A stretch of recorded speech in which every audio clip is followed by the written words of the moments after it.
আসসালামু আলাইকুম, সবাইকে শুভেচ্ছা জানাচ্ছি। মাসুম মাহবুব। ইরান আমেরিকার সর্বশেষ আপডেট খবরগুলো দিতে চাই। প্রথম ব্রেকিং খবর, মার্কিন যুক্তরাষ্ট্রের আব্রাহাম লিঙ্কনের পর আরো দুটো এয়ারক্রাফট ক্যারিয়ার ইরানে আক্রমণে মধ্যপ্রাচ্যে এগিয়ে আসছে। আমেরিকাকে ঠেকাতে কোন কৌশল নিচ্ছে ইরান? দ্বিতীয় ব্রেকিং খবর, ইরানের সর্বোচ্চ ধর্মীয় নেতা আলী খামেনি তিনি ইরানের সবচেয়ে গুরুত্বপূর্ণ স্থান কোমের জামকারান মসজিদে হাজির হয়েছেন, যেখানে ইমাম মাহদি উপস্থিত হবেন। কেন তিনি সেখানে গেছেন, কি বার্তা দিলেন বিশ্বকে? 3 নম্বর, ডোনাল্ড ট্রাম্প আলী খামেনি কিংবা ইরানকে যে বার্তা দিলেন, সে বার্তাটি কি ছিল এবং ইরান সেটিকে কোন ভাষায় প্রত্যুত্তর দিচ্ছে, অর্থাৎ ডোনাল্ড ট্রাম্পের শেষ বক্তব্যটা কি? এবং আরব রাষ্ট্র বা ইরানের প্রতিবেশী রাষ্ট্র ইরানকে নাকি আমেরিকাকে সর্বশেষ সাহায্য করতে যাচ্ছে? দর্শক, শুনতে এবং দেখতে পারলে আমাকে একটু কমেন্ট করে জানাবেন। জামাত শিবির করতে কইলজা লাগে নাকি লিখছে এটা? ভাই জামাত শিবির পাইলেন কই এখানে? এটা তো আজকে আন্তর্জাতিক খবরে আছে, সোশ্যাল মিডিয়াতে তো জামাত শিবির খুব স্ট্রং, তাই না? আহা, আমার প্রিয় শহরের কোনো কমেন্ট পাচ্ছি না কেন?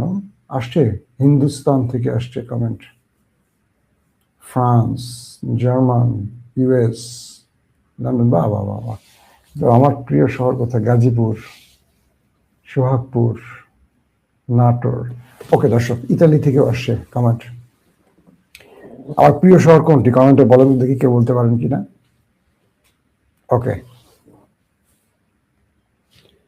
আলী খামেনিকে আজকে ইরানের একটা গুরুত্বপূর্ণ ধর্মীয় স্থান কোমের জামকারান শহরে দেখা গেছে। এমন একটি পিকচার সোশ্যাল মিডিয়ায় ভাইরাল হয়েছে। এটি তেহরান থেকে কিছুটা দূরে এবং এই অঞ্চলটি হলো শিয়া অধ্যুষিত অঞ্চল। সোশ্যাল মিডিয়াগুলো বা ইরানের গুরুত্বপূর্ণ আউটলেটগুলো বলছে শিয়া ধর্ম মতে ইমাম মাহদি এখানে আসবেন এবং সেই কোম শহরের জামকারান মসজিদটি শিয়া মতে খুবই গুরুত্বপূর্ণ।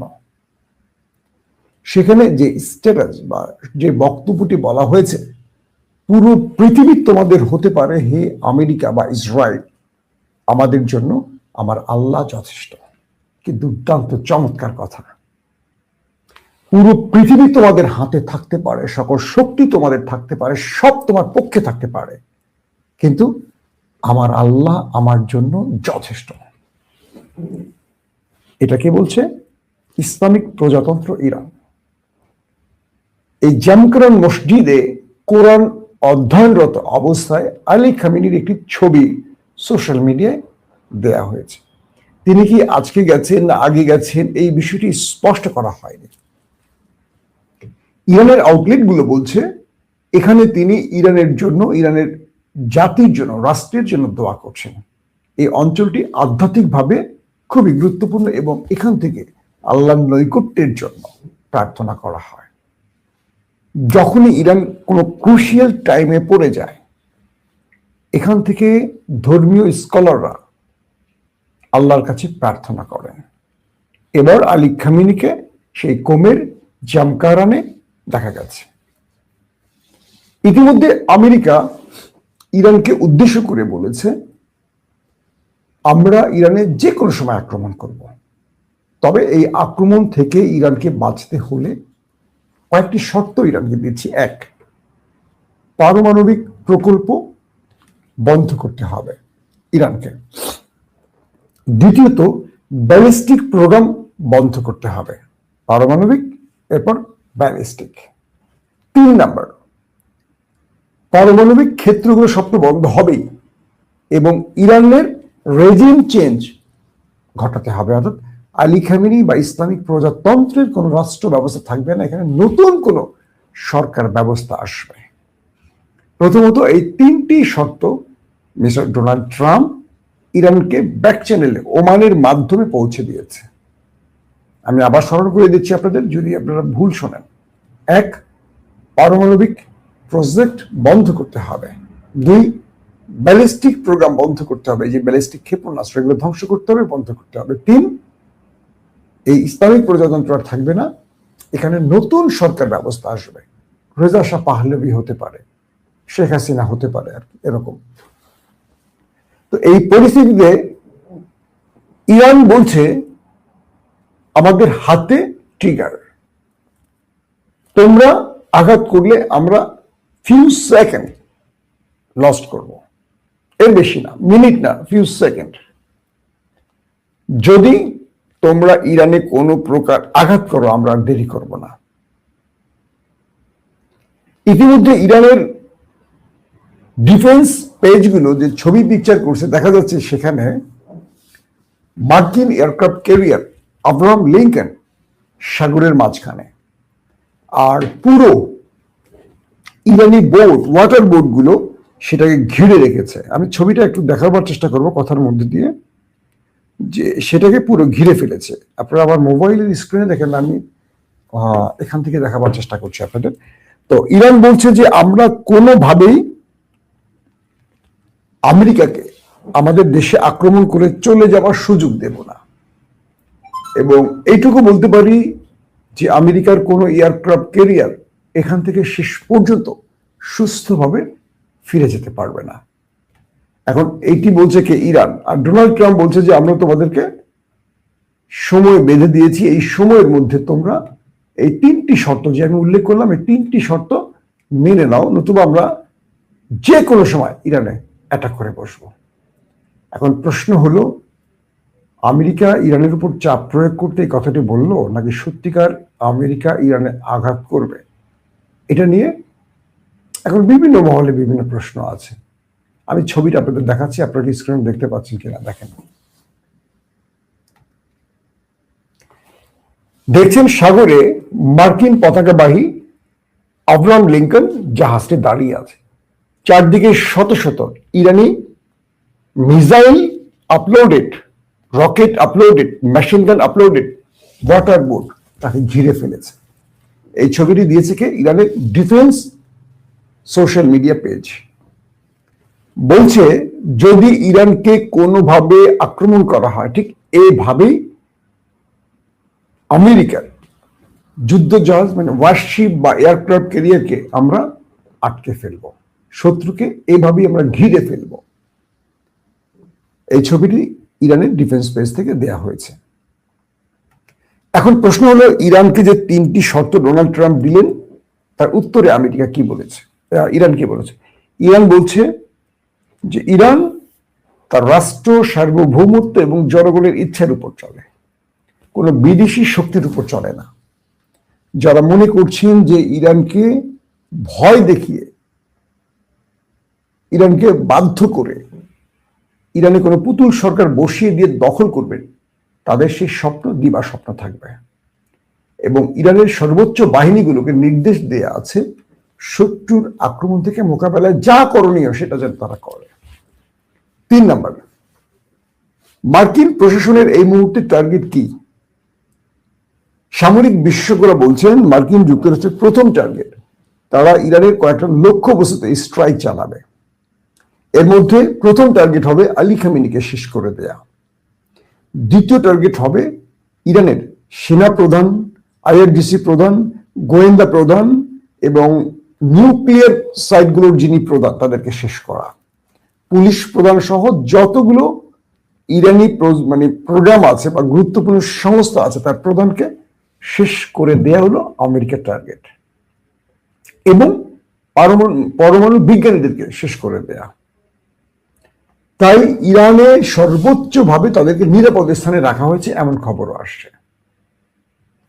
অর্থাৎ আমেরিকা যে সময় বেঁধে দিয়েছে ইরানকে, যে ইরান যদি এই তিনটি শর্তে, পারমাণবিক প্রোগ্রাম বন্ধ করা, ব্যালিস্টিক প্রোগ্রাম বন্ধ করা এবং রাষ্ট্রীয়ভাবে এই সরকারের পতন ঘটিয়ে নতুন সরকারের হাতে রাষ্ট্র ব্যবস্থা তুলে না দেওয়া পর্যন্ত আমেরিকা তাদের উপর আক্রমণ করবে, এইটার ভিত্তির আলোকে ইরান পাল্টা প্রস্তুতি নিয়ে রেখেছে। ইরান বলছে তুমি কে হে আমেরিকা ইরানের ভেতরে সিদ্ধান্ত নেয়ার? ইরান বলছে তুমি বলছো আমরা আমার দেশে জনগণের উপর যারা সরকার বিরোধী আন্দোলন করেছে তাদের উপর আক্রমণ করেছি, তাহলে তুমি আমাকে শর্ত দিবা আক্রমণ বন্ধের জন্য বা তদন্ত করার জন্য কি হয়েছে। তুমি আমাকে শর্ত দিচ্ছ নিউক্লিয়ার সাইট বন্ধ করতে, ব্যালিস্টিক প্রোগ্রাম বন্ধ করতে, সরকার পতন ঘটাতে। উদ্দেশ্যটা কি বলো? অর্থাৎ দাবি করা হয়েছে নিউক্লিয়ার বন্ধের না, দাবি করা হয়েছে আমেরিকার পক্ষ থেকে যে ইরানের ভেতরে সরকার বিরোধীদের উপর জুলুম করা হচ্ছে, অত্যাচার করা হচ্ছে, তাদের হত্যা করা হচ্ছে, তাই তো বিচারের দাবি করবে। নিউক্লিয়ারের সাথে এটার সম্পর্কটা কি? ইরান বলছে আমেরিকাকে নিউক্লিয়ার বা ব্যালিস্টিকের সাথে এটার সম্পর্ক কি? আসলে আমেরিকা যে 3টা শর্ত দিয়েছে, এই 3টা তো ইসরায়েলের দেয়া আমেরিকার কাছে। ইসরায়েল বলে দিয়েছে ট্রাম্প এদিকে আসো রাজার বাচ্চা, তোমাকে যে 3টা শর্ত দিচ্ছে 3টা তুমি ইরানকে বলো। কারণ ইরান নিউক্লিয়ার মালিক হয়ে গেলে ইরান কাউকে আর তোয়াক্কা করবে না, পৃথিবীকে আঙুলের মাথায় নিয়ে ঘুরবে, আর ইসরায়েলকে তো সকাল বিকাল কান ধরে উঠাবে আর বসাবে। তাহলে তার নিউক্লিয়ার বন্ধ করতে হবে। ইরান যেভাবে ব্যালিস্টিক প্রোগ্রাম, ড্রোন প্রোগ্রাম দিয়ে পৃথিবীকে নাচিয়ে দিচ্ছে, রাজত্ব করছে, এটা যদি বন্ধ না করে আগামীতে আমরা আর কোনো জায়গায় নাক গলাতে পারবো না, ইরান আমাদের নাক কেটে দেবে। 3 নম্বর, এই সরকার ব্যবস্থা উঠে না গেলে কোনো পুতুল সরকার আসবে না, অর্থাৎ হাসিনার মতো একজন সরকার লাগবে, বুঝছেন তো? তো শেখ হাসিনার মতো একজন মাথা বিক্রিকারী নেত্রী লাগবে, নেতা লাগবে, যিনি ভারতের কাছে বা ইসরায়েলের কাছে মাথাটা বিক্রি করে দেবে। তো এই পরিস্থিতিতে ইরান এই বিষয়গুলোতে একটাও রাজি হয়নি। রাজি শুধু হয়নি, তারা বলছে ইরান হরমুজ প্রণালীতে তাদের সেনা নৌ মহড়া বাড়াচ্ছে। একদিকে আমেরিকা এগিয়ে আসছে, একদিকে ইরান তার প্রোটেকশন বাড়াচ্ছে। ইরান সেখানে একটার পর একটা ওয়ারশিপ পাঠাচ্ছে, অর্থাৎ হরমুজ প্রণালী বন্ধ করে দেওয়ার পরিকল্পনা ইরানের যদি তারা আক্রান্ত হয়। আর হরমুজ প্রণালী বন্ধ মানে হলো পুরো পৃথিবীতে তেলের বাজার ভং করে আকাশে উঠে যাবে, কল কারখানা, শিল্প প্রতিষ্ঠান সব বন্ধ হয়ে যাবে তেলের কারণে। প্রতি ব্যারেল তেলের দাম কত গুণ বাড়বে কল্পনা করতে পারেন? আরব রাষ্ট্রগুলো, মধ্যপ্রাচ্যগুলো সংকটে পড়ে যাবে, কারণ তেল বিক্রি প্রায় অনেকখানি বন্ধ হয়ে যাবে হরমুজ প্রণালীর বন্ধের কারণে। ডলারের রেট কি অবস্থা হবে একবার কল্পনা করেন। অর্থনীতি ভেঙে পড়বে। আমেরিকা সব বোঝে, কিন্তু আমেরিকান এস্টাবলিশমেন্ট তারা ইসরায়েলকে বিজয়ী করতে এখন ইরানের উপর শর্ত চাপাচ্ছে। এই ইরানকে অর্থনৈতিক নিষেধাজ্ঞা দিয়ে এরকম অর্থনৈতিক মন্দা সৃষ্টি করে ওরাই আবার জনগণকে নামিয়ে দিচ্ছে যে তোমরা সরকারের বিরুদ্ধে বিদ্রোহ করো। কি অদ্ভুত না? নিজেরাই নিষেধাজ্ঞা দিচ্ছে, নিজেরাই লোক নামাচ্ছে, নিজেরাই সরকারের বিরুদ্ধে আন্দোলন করেছে, নিজেরাই দাবি তুলছে। অর্থাৎ ডোনাল্ড ট্রাম্প বিদ্রোহের বিরুদ্ধে বা রাষ্ট্রবিরোধী আন্দোলনের জন্য বা সরকার বিরোধী আন্দোলনের জন্য কাউকে দায়িত্ব করছেন না, তাদের বিচারও চাচ্ছে না, তিনি চাচ্ছেন নিউক্লিয়ার বন্ধ করে দিতে। তার মানে ইরানের নিউক্লিয়ারের বিষয়টি হলো আসল। কে মারা গেল কি করলো এটা আমেরিকান বা ইসরায়েলের কিছু চায় আসে না। এই পরিস্থিতিতে আমেরিকা এবং ইরানের মধ্যে ডায়ালগ বন্ধ হয়। এদিকে সৌদি আরব, পাকিস্তান, তুরস্ক আবারও বলছে যে ডায়ালগ করো, যুদ্ধ করো না। যুদ্ধ মধ্যপ্রাচ্যের জন্য না, পৃথিবীর জন্য ভালো কিছু বহন করবে না। ডায়ালগের বিকল্প নেই। পাকিস্তানের পররাষ্ট্রমন্ত্রী কথা বলেছেন ইরানের পররাষ্ট্রমন্ত্রী আব্বাস আরাকচির সাথে। আব্বাস আরাকচি কালকে তুরস্কে যাচ্ছেন, তুরস্কে তিনি বেশ কিছু গুরুত্বপূর্ণ ইস্যুতে বসবেন। তার মানে কি, তুরস্ক স্টেট একদম সরাসরি বলে দিয়েছে আমরা ইরানের পাশে আছি এবং আমরা মার্কিন এই নীতি বিরোধী। পাকিস্তান বলছে আমরা ইরানের পাশে আছি এবং আমরা চাই যুদ্ধ বন্ধ হোক ডায়ালগের মাধ্যমে। রাশিয়া, চীন তো আছেই। এই পরিস্থিতিতে আমেরিকা বুঝে উঠতে পারছে না যে তারা ইরানকে আক্রমণ করে বিপদে পড়বে নাকি ইরানকে না আক্রমণ করে পৃথিবীতে তাদের নাক কাটা যাবে। এই একটা অবস্থার মধ্যে ডোনাল্ড ট্রাম্প সকালে একটা বলে, বিকালে একটা বলে। কিন্তু ডোনাল্ড ট্রাম্পের চেয়ে রাজনৈতিকভাবে প্রজ্ঞাবন্ত আলী খামেনি 40 বছর ইরানের রাষ্ট্রীয় ক্ষমতায়। ডোনাল্ড ট্রাম্প তো এক দফা ছিলেন 4 বছর, এবার আবার আসছেন, আবার দৌড়ানি খাবেন, তারপরে গিয়ে বৃদ্ধাশ্রমে আশ্রয় নেবেন। তো এই পরিস্থিতির মধ্যে ইরান এবং আমেরিকার যে লড়াইটা, এটা খুব কঠিন আকারের দিকে যাচ্ছে। কারণ ক্রমান্বয়ে আরো 2টো যুদ্ধ জাহাজ বা এয়ারক্রাফট ক্যারিয়ার বাড়িয়েছে ডোনাল্ড ট্রাম্প। একটা হলো আব্রাহাম লিঙ্কন, সেটা তো আগেই ছিল, এখন আরো 2টো এনেছে। বলা হচ্ছে যে কোনো সময় ইরানে আক্রমণ করা হতে পারে। তো এখন এই পরিস্থিতিতে আসলে শেষ পর্যন্ত মধ্যপ্রাচ্যে নতুন করে যে আগুনটা জ্বলবে, সেই আগুনটা আসলে কে নেভাবে? দর্শক, বিদায় নিচ্ছি আজকের জন্য। প্রত্যেকে ভালো থাকবেন। আল্লাহ হাফেজ।